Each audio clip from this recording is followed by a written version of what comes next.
week's been so far? It's going really, really well. Carrie, I've had a great one. awesome. No speed bumps. Candy, It's going okay. I'm glad to be here tonight and glad to have a guest on tonight. Special guest. Absolutely. especially this guest. I am so Right. stoked. So, for everyone who does not know who our guest is this evening, even though we've been advertising it all week, we have Duke legend Mike Jamensky on. And Mike doesn't know that. Well, you may, you think email this. Mike, my dad knows Mike. They used to. My dad worked in a store. Mike used to shop in a little bit, and so when I told my dad, he was like, "Oh, he's such a great guy. You're gonna love him." I was like, "I already did." I was like, I actually asked him to come on the show. He was like, "I'm proud of you," because what you don't know, Mike, is that was actually really brazen of me. So, um, but Mike Well, is. I will.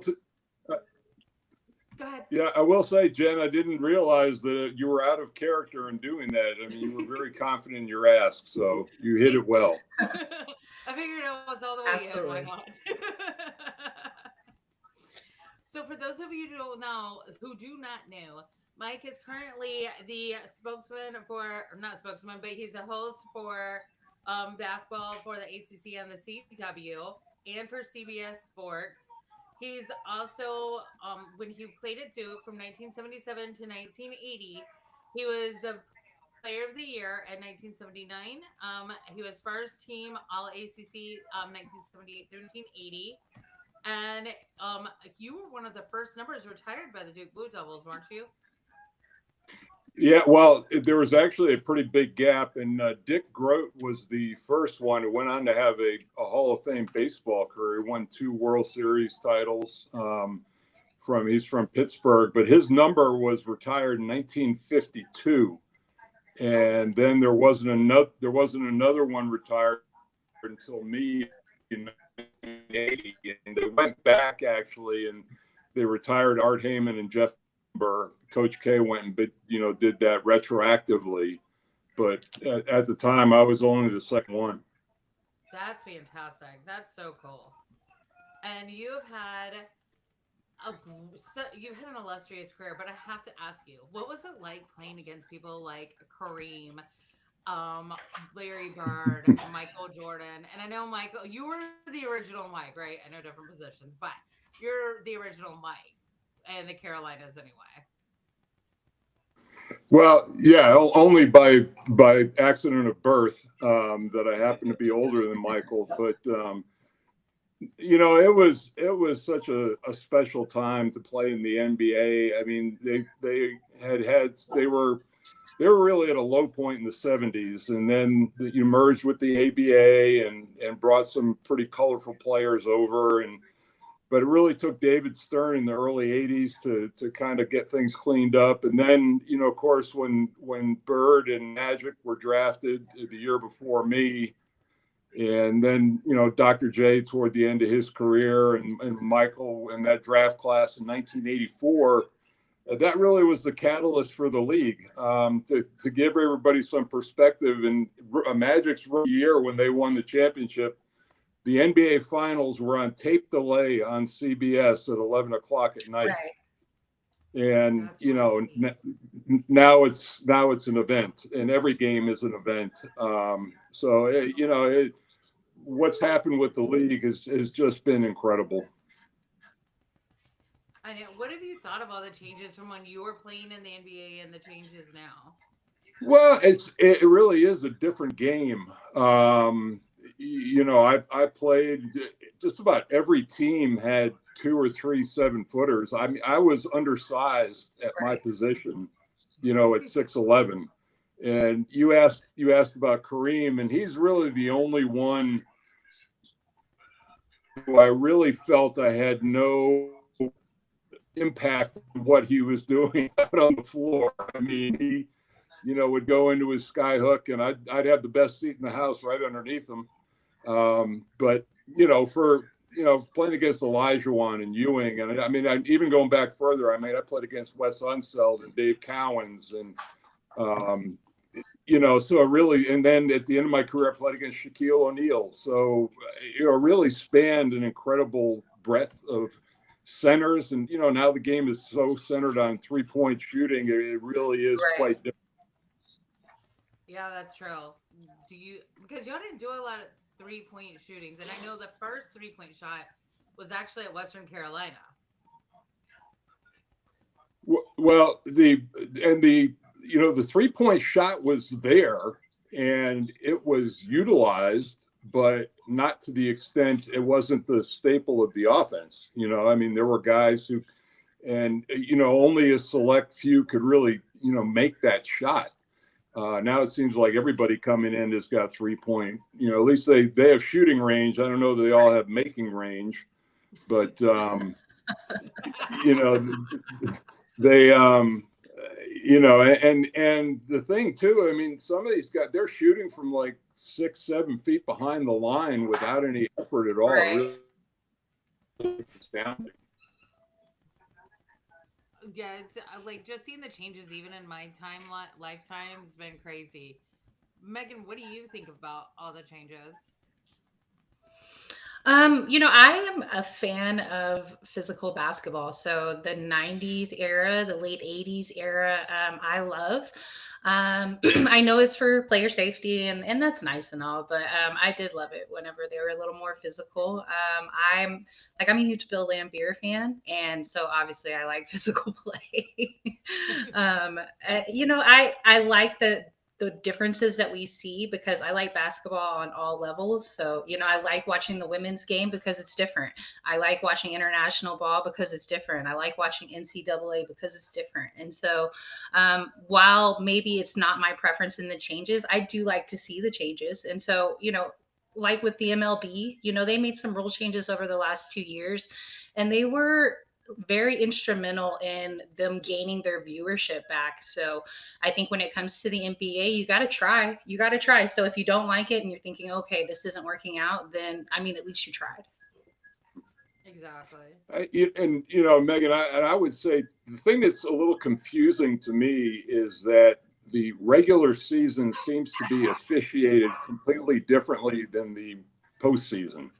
We got to the playoffs last year and it was very physical, and it was almost like 180 degrees from how the regular season is looked at. And so that's got to be a little different for the players. Now, back in my era, it was more physical in the playoffs, but it wasn't as dramatic, an increase as what, at least what I've seen in the last couple of years. Right. Mike, how did you start out in basketball? Like what precipitated that whole, you getting into basketball? Well, Ken, God, God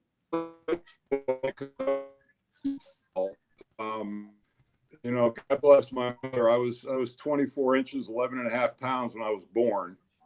So, I came out of the poor mother. I came out of the chute pretty tall.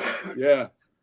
And I actually loved baseball as a kid. I was so big that I weighed too much at the youngest age to play Pop Warner football. So I could never play Pop Warner football, but I played Little League baseball and I was really good and I really loved it. But by the time I kept growing. My first year of organized basketball was really in the 8th grade, and but I was 6'5" at the time. I had played in neighborhood stuff, but nothing really organized because we didn't have any teams in our league until the 7th grade, and there were no AAU teams at all. There weren't anything. There was nothing like that. So, I played, but nothing organized. 8th grade was the first time. And then I, 3 years in high school and I was off to Duke. Wow. So but it was I was just with Al Wood. We do a lot of work up here together. And he talked about how in 8th grade, he was 5'9", and he showed up as a freshman as 6'4". And, the coach was like, who are you? I don't even know who you are. but I never, I never had that. It was always a pretty natural and steady progression for me. And then I topped out at 6'11" when I was 16. It was Wow. my brother. So we had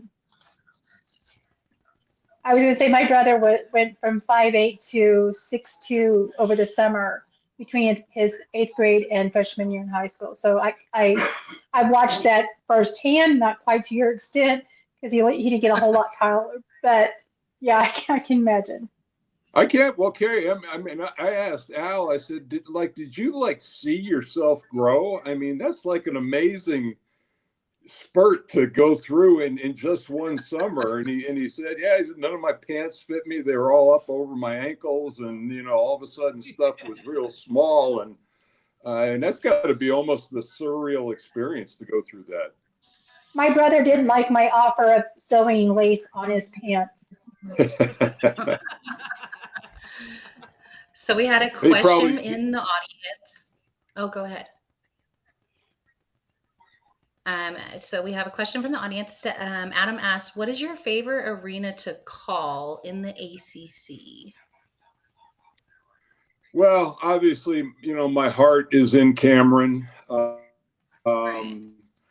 Really, I miss the old arenas that I played in. Like I played in Carmichael over at Chapel Hill, and I played at Reynolds Coliseum in Raleigh. And those places were great venues, and they were intimate and they were loud, and it was kind of like what ACC and Tobacco Road was all about. I enjoy the Smith Center.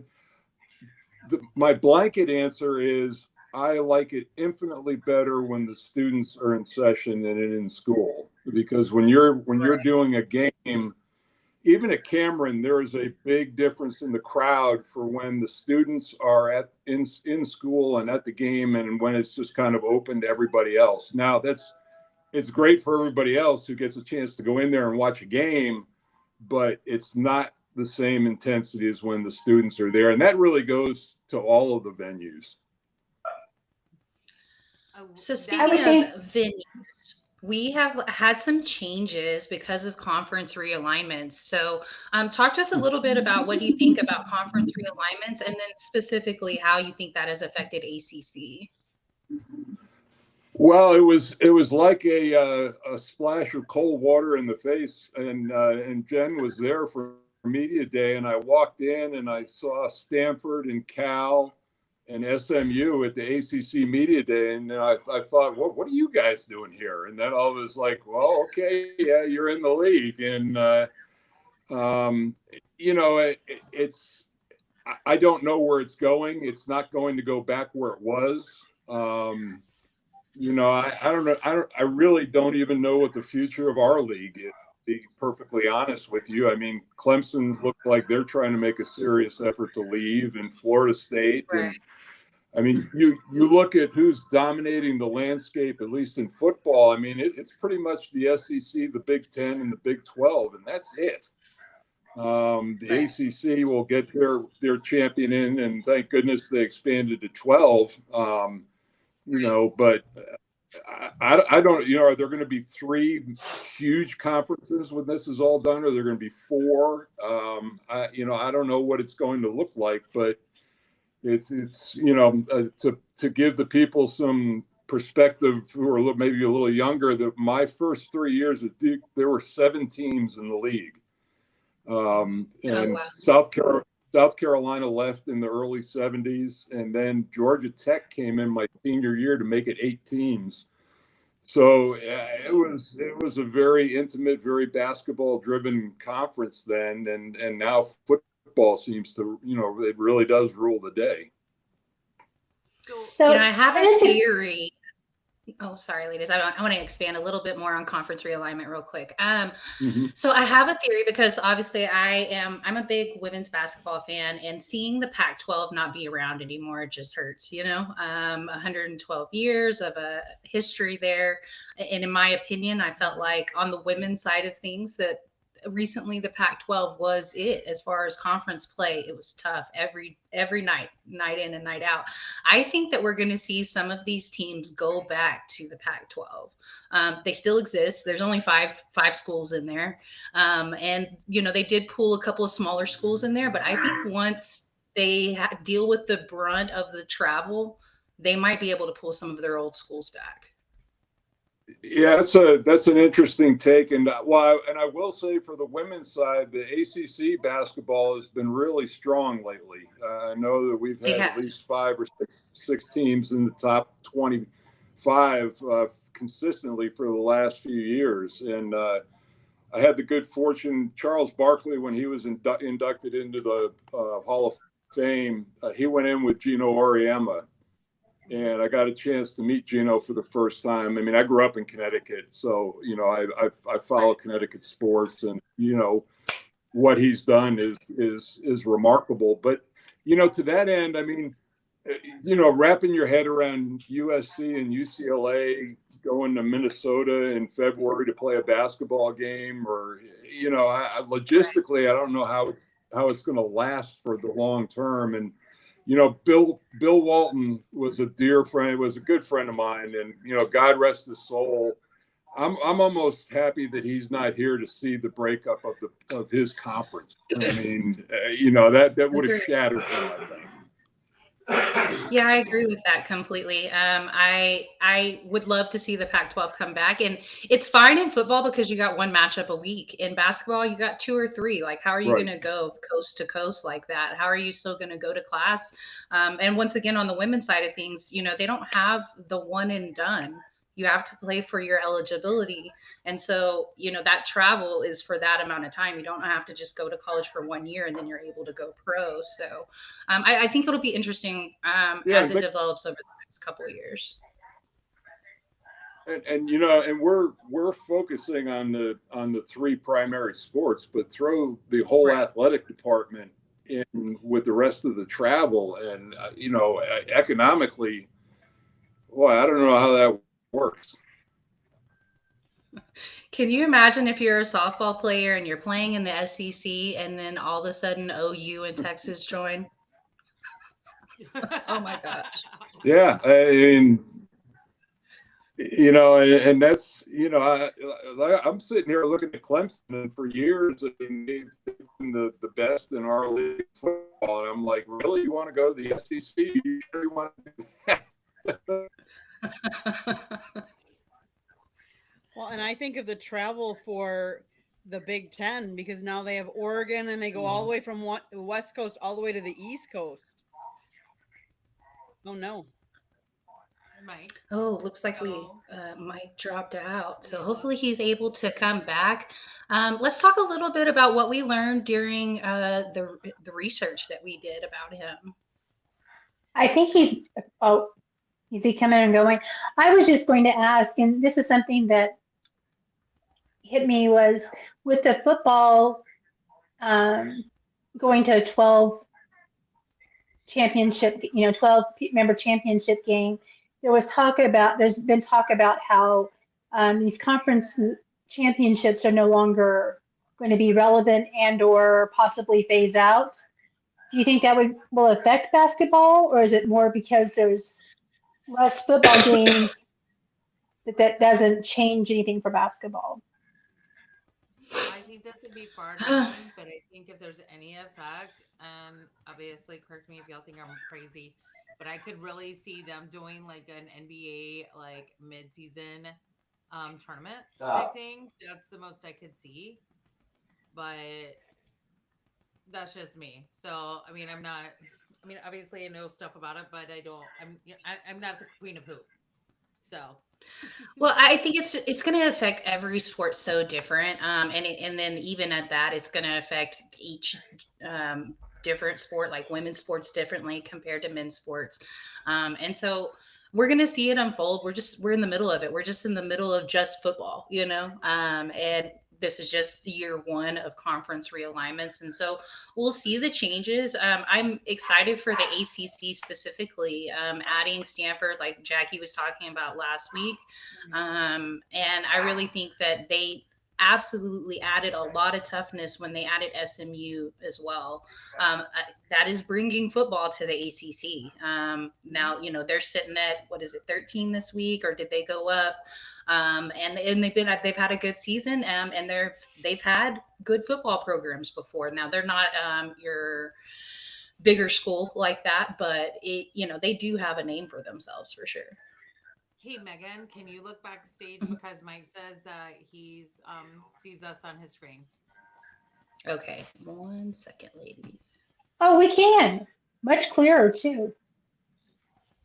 Oh, you can see Y'all Mike? can see him? Okay.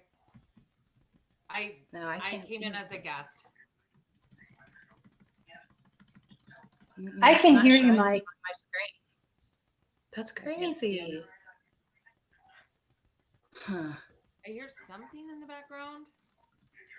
I hear. Carrie, can you let him in? Maybe.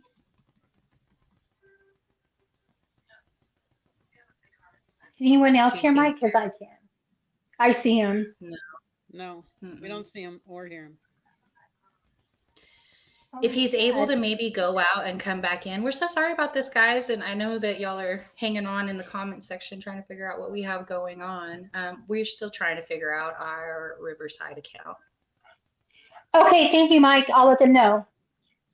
So Mike has told me he's going to jump out and come back in to see if that'll help. Oh, appreciate that. Okay. Yeah, well, I I was just appreciate checking that text. Okay, awesome.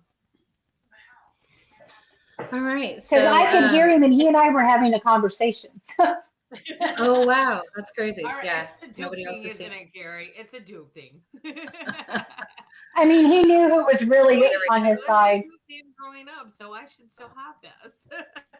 There we go. There we go. So sorry about that, Mike. Oh, no worries. I'm back. Yay, we missed you. Like a little backstory. So the last 2 weeks in a row, Megan and I have gotten online because my technology does not like Riverside. So I either have to buy a new laptop or a new cell phone. Not sure which yet. Sorry about that. Carrie was asking All a right. good question. Do you want to ask Mike your question, Carrie? Or did you hear it, Mike? My question, Mike, was I'm a big football fanatic. It's what I am because we didn't have. I'm in Southwest Missouri, so the closest basketball teams, all of that were relevant is not a quick 30-minute hour drive. It's a 3-hour drive or whatever. Anyway, I was listening to one of the college game day channels talk about the relevance of, with their new playoff alignment going on with the 12 teams instead of just the 4, that the value of the conference championship games are going to start, they feel like will start diminishing because players aren't going to want to be injured. I'm not going to risk it for just one game if their team is already in because of, whatever. So is that something you think will be just isolated in football because of the less games, or do you think that it could possibly impact across the sports? I don't see normally because because the field is so much bigger in basketball. I do see at 4 there was massive argument probably about for another 4 or so teams, and even at 12 teams now, I think there's going to be a massive. There's going to be 13 and 14 and 15 are going to say, hey, we maybe deserve a look here. But for in football, I've seen it already. Like for a lot of the lesser bowl games, I think they're the ones that are going to be really impacted. Of players who just have not played because of they've left school and they've started their training for the draft and really have moved on. So I think that's already kind of baked into the equation. I don't see that happening per se in basketball, just because in football you've got to stay the 3 years and then the injury thing. In basketball you can they're there for a year maybe and they can move on. There's there's a greater flexibility for them to have the opportunity to move up than there is in, say, the NFL. So, but as far as guys protecting themselves to injury at the cost of playing for their team in a bowl game, I think that's already here. Mm, I agree. We saw it last year. Yeah. yeah. And it's all the lesser bowls that are going to be affected more dramatically than, I mean, basketball coaches really have a lot of fun with football coaches at their expense that, oh, we're bowl eligible. Yeah, great. You're 500. If we're 500, we get fired after 2 or 3 years. That is correct. That is absolutely correct. So, speaking of football and firing, I'm sorry, this is totally off topic, but what did you think about the news that came out of UNC today? Well, I thought for Mack Brown was probably a bridge to the future. I mean, I know that he was older. And I think that program is probably going to look for some younger life. And, I'm actually happy with my alma mater that has really come back, and, they're not a quote unquote football school, but they're very respectable now. And, it started with David Cutcliffe, and, Manny Diaz has done a terrific job there this year. And now it's a job I think that people look at to maybe stay there for, a little bit there. The last coach was a one-off just because it was Texas A&M. But, right. I think that Carolina is probably in a position where they're going to look to go to be, go younger and get some energy. And yeah, I kind of feel the same way. I was surprised. I'm not gonna lie. I'm still. Yeah, I mean, with the season still, where it is, and it is a little bit odd from that standpoint. I don't know if you know this or not, but I was at kickoff as well, and they went around and asked who like the surprise team would be, and I was the one media personality that said Boston College. And I was so like my family lineage goes Duke, Carolina, and BC, and App State. Okay, just so you know. So Okay. my loyalty in the ACC is torn a little bit. Just, to be fair, but growing up, like I told you, you were a main reason I was a Duke fan, and my uncle. When my grandfather was in the hospital at Duke Med, he actually ran up to you. You were walking on campus with your parents, and the way my uncle and my dad would tell it, you didn't have a shirt on. I guess you had just gotten out of practice, but you were walking across campus, and my uncle ran up to you, and he was a huge Heels fan. And he was like, "Oh my God, you're G-Man, you're Mike Jaminsky." And I was like, "All right, yeah, I shall see that, Uncle Eddie." Well, hey, Jen, I mean,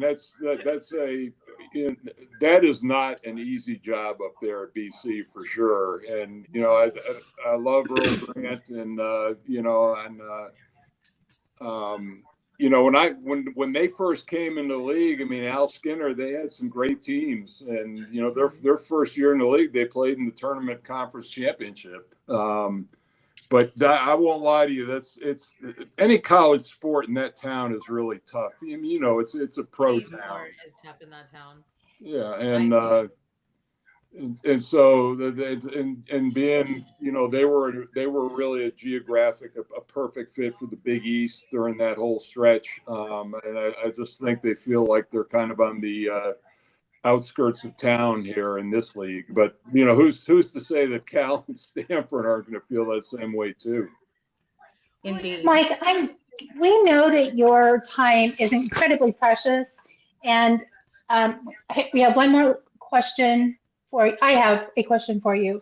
I want to tell you, first of all, thank you, and second of all, we would be honored if you would love to come back and share more stories, because I've been encapsulated with you all night. I'm just sitting here listening. But I'll tell you the reason why I root for Duke. I wanted to share this with you. Is my parents were, my dad went into the Army and was stationed in Knoxville, Tennessee, and my mom moved. They were newlyweds. So Mom lived in the area, and she fell in love with Duke. I believe because that would have been the highlight or the teams they would have seen, she would have seen play basketball when she was killing days without being able to see that.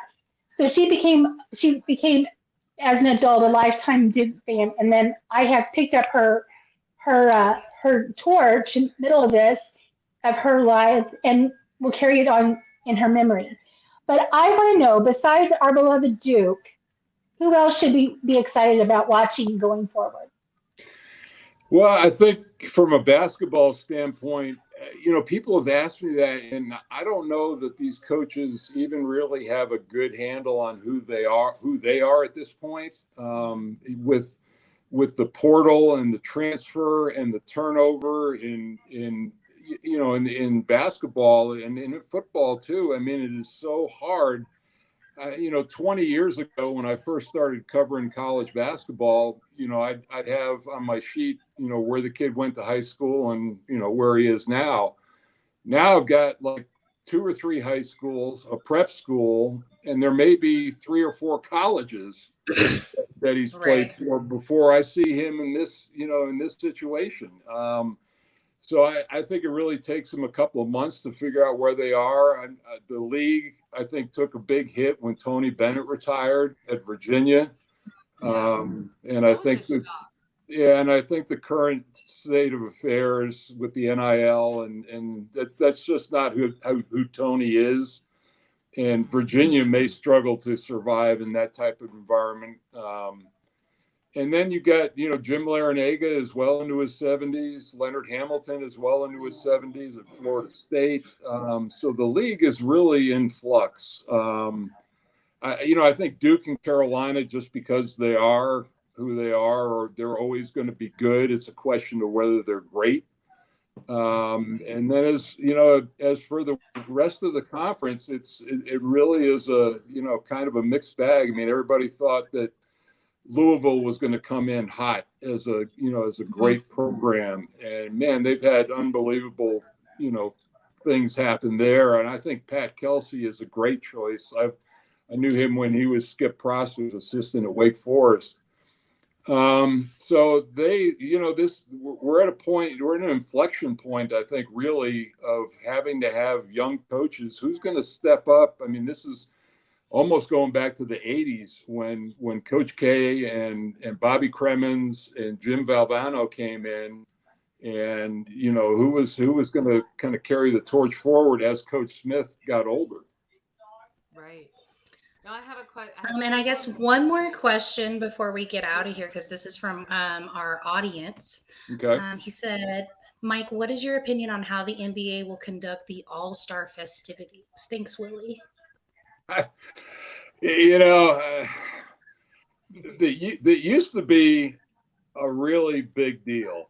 I never made an all-star team, and I came close a couple of years and really wish that that's something that I could have participated in. And then it just kind of metastasized into three days of all this different, the dunk contest was actually a carryover from the ABA. And the 3-point shooting contest was, all that was good, but I don't want to sound like an indictment or a grumpy old man when I say this, but I think the money's gotten to the point where guys really don't care that much about it anymore. To be honest with you, I mean, and that's I just think that's the mentality. I don't know. The quick answer for me is I don't know what can be done to restore the prestige of the All-Star game per se. I'd love to see it come back, but I don't know what the answer is. Mike, I have a slight suggestion for that, actually. If you watch the WNBA, every other year, they play against Team USA because they have FIBA or they have Olympics in the middle of their season. And those games are incredibly competitive. When it's Team USA versus Team WNBA, I think if they did something similar to that, they could bring some excitement back. Well, Megan, Adam Silver he's been a huge part of my recovery and He's a Duke alum. He's younger than I am, but he's a Duke grad. So I'm going to pass that idea along to him, and I will credit you with that. Thank you so much. Hey, Yes. Mike, I love share that. with the NBA too, so See- she can bring See us if we can along. get that implemented. But I mean, this I whole, love that. Well, thank you. I mean, they're trying with this whole in-season tournament, and they've tried to gin up ideas about how to keep everybody watching the sport for for all these months leading up to the playoffs. Right. This would be kind of fun. Make the owners actually go in and play a round or two during All Star. Oh, There's only one minority owner left that wouldn't be any good.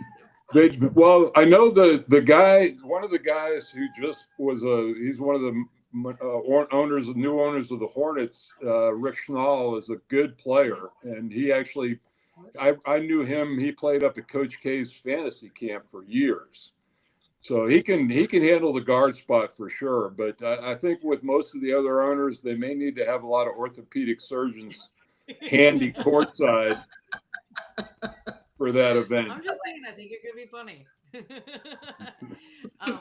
Mike, Okay, Mike, I want to just quick say thank you. I have another broadcast to go to, so I'm sorry I have to cut out. But No thank worries. you so much. Would love to have you back again. Okay.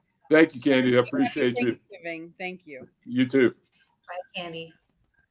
So I have to ask, when you were announcing the Coach K's final home game against Carolina, how did that feel? Like, what was the energy level? Because I remember the outcome, as I'm sure you do. And I was surprised.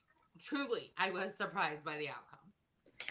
When which game are we talking about now? Coach K's final home game when. Oh, you know what? I wasn't there actually. I was watching it, and because I'm actually the break point. I never played for Mike. Right. I graduated, so I didn't want to take somebody's spot because obviously they had a crush of former players who wanted to be there for that night, and I didn't want to take somebody's spot who actually had played for him, so I didn't even put in a request to be up there. But I mean, it just. There aren't a lot of storybook endings for a lot of people, and I'm sure that obviously for his going out, he would have scripted a completely different story, and I know it was a huge, massive disappointment to him. But as I say, you can't, he didn't send a message over to Roy and said, "Hey, can you guys lay down a little bit here? I really want to win this one by 15." I think Roy would have laughed at that. I'm just going with the competitive nature. yeah. So but I mean, you look. I mean, he's one of the greatest coaches of all time. But did you say that you can look at it and maybe that was God's way of just tapping him on the shoulder and bringing a little humility into his life. But we don't always get to write our own script and how things we have a big influence in it, but sometimes the outcome is out of our control. Absolutely. Do you have a Mike, 4 minutes, ladies? Are y'all okay, or do y'all need to end? I just want to make sure that we are respectful of Mike's time because it is a holiday week. Right. That's all I'm concerned about. I don't know what his family. Yeah, no, that's my concern. I can hang with you guys for a while. Oh, cool. Thanks. So I made this comparison in my head, and I don't know if it'll make any sense to you, but I know you were supposed to be on the 1980 U.S. Olympic team when the games were being held in Russia. Mm-hmm. So what was your reaction to not being able to go because the U.S. held out of those Olympics? And then, when Brittany Griner, for all intents and purposes, was kidnapped, did you have any parallel thoughts to when the U.S. did the holdout on the games? I had a little different take on it at the time. I mean, it would have been a huge honor to play in the Olympics and to represent my country for sure. And I had played in, the teams leading up to that a couple of years prior. But, was I overly disappointed? No, because the NBA was the pinnacle of my sport at the time. So while it would have been an unbelievable experience to play in the Olympics, it might have been a little scary at the time to go over to Moscow. I'm not going to lie about that.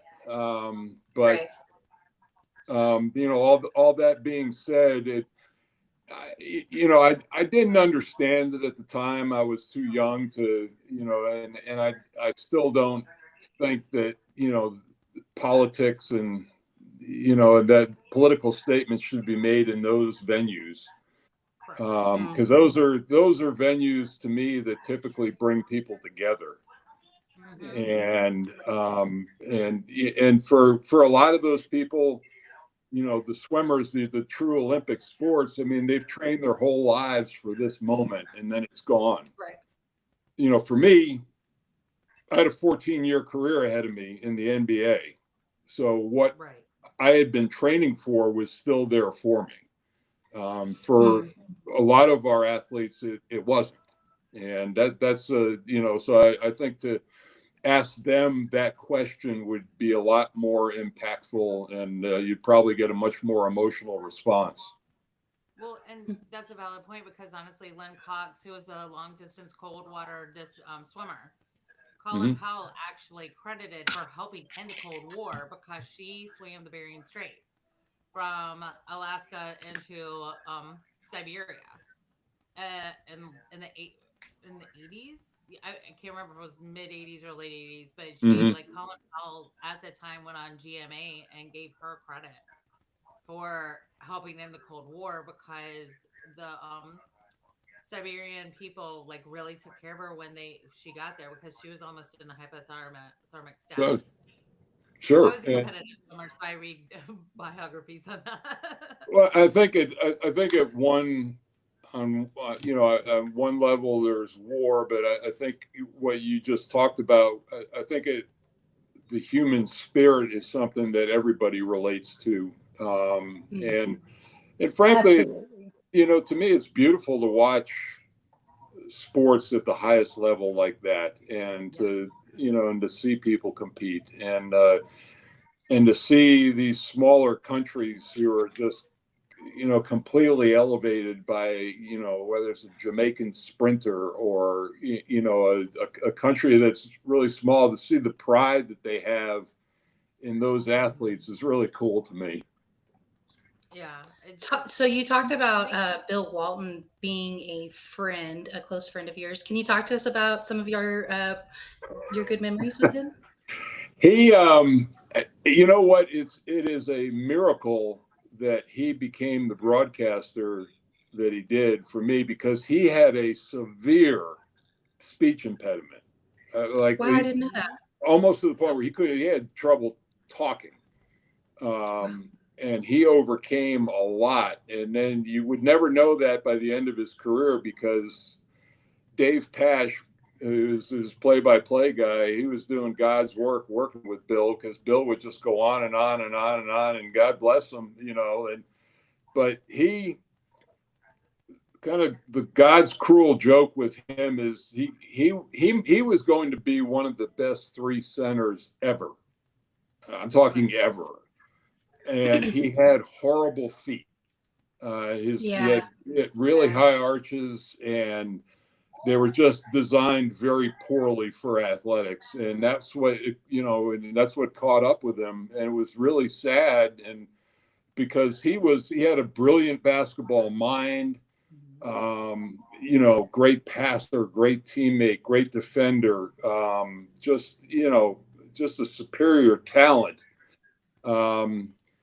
And he was a different cat to be around away from the court, right. And to give you an idea, we kind of come from the opposite end of the political spectrum, and I'm not right of right, but I'm right of center, and so when Bill was starting his career as a broadcaster with the Clippers in LA, we were talking, and it was right when Bush and Gore was being decided in the Supreme Court with the hanging chads. Hanging chads, yes. And all that, and I was like, Bill, this is Gore's got no shot, and he's oh, that would be the biggest travesty of justice ever if this happens, and so we wound up betting lunch on it, and I never got paid, so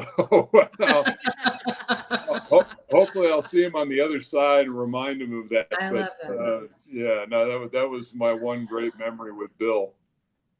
I That's had a beautiful, chance actually. to see his Well- 30 for 30. I think it was last year I got a chance to watch it. And if you guys, if you didn't get a chance to watch Bill Walton's career, definitely watch his 30 for 30. It was so good. Well, and just another one, Megan, for you. There's a quick one. I had my night of all nights against the '86 Celtics when I was with the Nets. I had 41 points and 22 rebounds in the same game against That's that awesome. against Wow. that team. Against that team. Yeah. And it was against Walton and Parrish. So it was toward the end of the season, and they go on to blow through everybody. But McHale, Kevin and I were good friends. We played on a lot of junior teams together, and he was a character. And so he was number 32, and he changed his number on his practice jersey to my number, and had and taped his name on the back of it just every day in practice to get Walton. It was finally like the conference finals, and he goes up, but Kevin, that's just not funny anymore. Why don't but like for a month he wore my name on his practice jersey. So what was it That's like awesome. Really funny. with these guys like Kareem, like Bill, like Larry Bird, like MJ, like you played against the best of the freaking best of Shaqs. And I think I asked this a minute ago. I'm sorry. So Yeah. and I'm getting caught up, and then I'm like, oh wait, I forgot if I asked this. So sorry if I'm being redundant. No, I mean, that's when it's one of those things, Jen, that you reflect on and really think about after the fact. But when you're out there, I like, Dave Cowens was my idol growing up, and to extent Walton was too in his time at UCLA. Right. And all of a sudden I'm playing against these guys, and I want to ask them for their autograph. And we if we had cell phones back then, I would have taken a photo with them. I'd done a selfie, Right. after the game. But to think back, you're out there, you're competing. You don't have time to think about who you're competing against. I mean, in the scouting report and everything, but you have a different mindset to it. But when you're through playing and you look back on it, it really was. And somebody posted on Facebook today that in the history of the NBA, there have only been 3,400 players. Really? I mean, Wow. think about that from the time, everything from the time the league started. 3,400 players total, and that's Wow.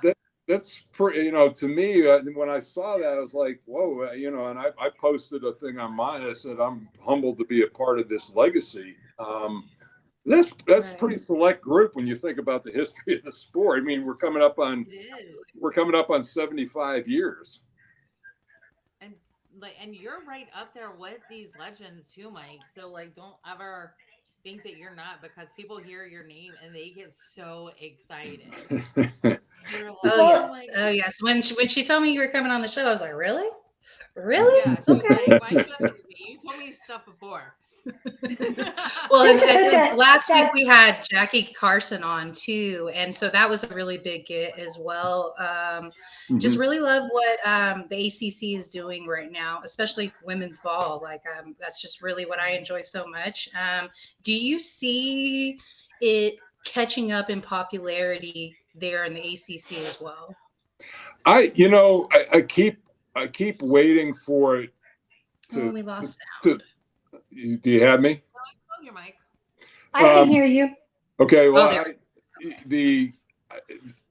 I keep on waiting for it to have some continuum to it. What Caitlin Clark brought to the sport was, unprecedented. And, I've talked about the ACC women's basketball has been fabulous. And, I remember, Gino Auriemma telling me, and UConn men's basketball hadn't been bad either, during this stretch. But he said they are two completely different fan bases. And there's very little crossover, and each one is as passionate about, their sport as the other. So, Right. I hope that there is some follow through and there's some traction with the WNBA and with the women's college game as well. Yeah. Because in all honesty, for me, and I made this analogy a couple of times on our show, I remember when the WNBA first became a thing, like in the mid 90s. And I remember going to games in like 94, 95, 96 at Charlotte State. And it was a big thing. And there was a lot of enthusiasm and energy, especially after the 96 Olympics. Yeah. Because the 96 Olympics really did have female empowerment in sports. Yeah. It did. But didn't die down. So for me, and I was telling the ladies this a couple of weeks ago, we were talking about it. I really feel like Angel Reese, Caitlin Clark, Lauren, I can't remember, help me out, Megan, Carrie, Mike, out of UConn. Yeah. She was one who was skipping down the Paige court. Beckers. Thank you. Paige Beckers. That they're just bringing that whole new enthusiasm for women's hoops. And like, I feel like that rush and that excitement is like it was when the WNBA first came into an existence.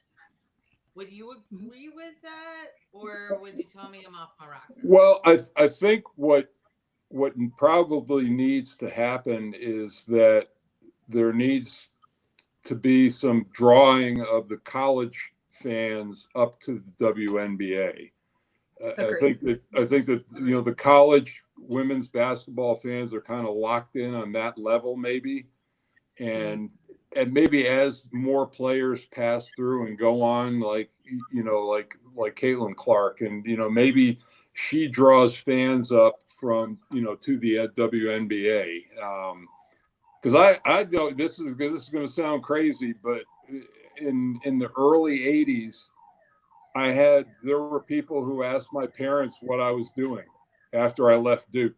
They had they didn't follow the NBA at all. I mean, it was ACC basketball, and that was it. How's Mike doing? What's he doing with his life now? Oh, he's playing in the NBA. And Mike, we do want to talk to you about that. Would you have availability to come back on another time? Sure. Because we're having a blast. Well, let's. How about if we do it maybe after when the ACC season gets going, maybe like in January or so, and I'll have a better. I'm actually, my first game is a week from Saturday on the CW. I have a classic ACC matchup, Virginia at SMU. So. You know what surprised me was that tip off. I expected to have one of the Cal players or Stanford players, but one of the SMU players started busting out like hubris and a couple of other like strong vocabulary words that aren't used on a regular basis. Right? Oh yeah. No, like, that's private school, baby. I was like, I think I love you, and my mother would want to adopt you as a son. He was like, why? I was like, just your vocabulary. Well, and the funny thing is, my other game down there is I have Duke at SMU, which should be a great, I would imagine that place will sell out. Now, the real side story to that is we played down there in 78. we had one trip in my 4 years at Duke west of the Mississippi, and we did a trip to SMU, and then we went to Southern Cal, believe it or not, and then came back home. But I've played in that gym as a player, and I think I've got the box. I've got the box score to that game, so my producer wants me to dig it out and bring it down there. So it'll be funny. See, when you come back on, I need you to send me a picture of it so I can add it as the thumbnail. All right. Okay. Megan or Carrie. Okay. That's awesome. Okay. Well, I also have behind me I've got a recruiting letter from Coach K when he was at Army. Believe it or not. I was going to ask you about that. Yeah, no, it's funny. I went back and I've got a letter from Dick Vitale from when he was at Detroit. I've got a letter. Okay, you have to come back on and share all of this because now I can't wait. No, well, Jim Larinaga was in my house in 1975. I was 15 and he was an assistant at Davidson. And he was recruiting me, so that's how far back Jim and I go. But I've got plenty of stories for sure. Well, we've really enjoyed it, Mike. This is love to have you back on. Yeah, we're having a blast with you. Well, yeah, we'll stay in touch, Jen, and we'll figure it out for sure. We have each other's numbers, and you Yep. obviously know I have your email address because I've harassed you enough. So no, we're fine, and I'm on every Saturday through the end of the regular season, and the only one I'm not working is I've got a basketball tournament name. It's the Mike Jaminski Classic, and we've got 18 high school teams coming to the Charlotte area, and so I'm looking forward to putting on that showcase. But that's the only weekend that I'm off. Okay. And where's that going to be held at? It's at Cox Mills High School, and it's going to be December 20th, 21st, and 23rd. We've got 3 days, wall-to-wall basketball each and every day, and so we hope it's going to help me raise some money for my two entities, the Emerald School of Excellence, which is a recovery high school here in Charlotte, and another organization called For Students, which is a mental health awareness and substance abuse awareness program. Awesome. Mike, I need to get you in touch with my mom, but she'd love to volunteer time with you for awesome. Either of those. She's a career educator and guidance counselor, and she focused a lot on recovery and addiction. All right. Well, I can email you or text you that information, Jen, and you can put it out on your show on your social media. I'd appreciate it. Absolutely. Absolutely. Please do, Mike, because I want to help support you so much. Honestly, you were so kind to me when I walked up to you, because that was honestly, I stood there for a good 45 seconds to a minute before I approached you. Well, Megan and Carrie, it was such a sad sight that she was sitting there looking for a place to sit down and have her lunch, and she was like, "Oh no!" She was caught in between, and come on, sit down. Mr. Jaminski, just so you know, you're the main reason I was a Duke fan growing up, and can I sit with y'all? Yeah, we went from A to B pretty quick, so we really did.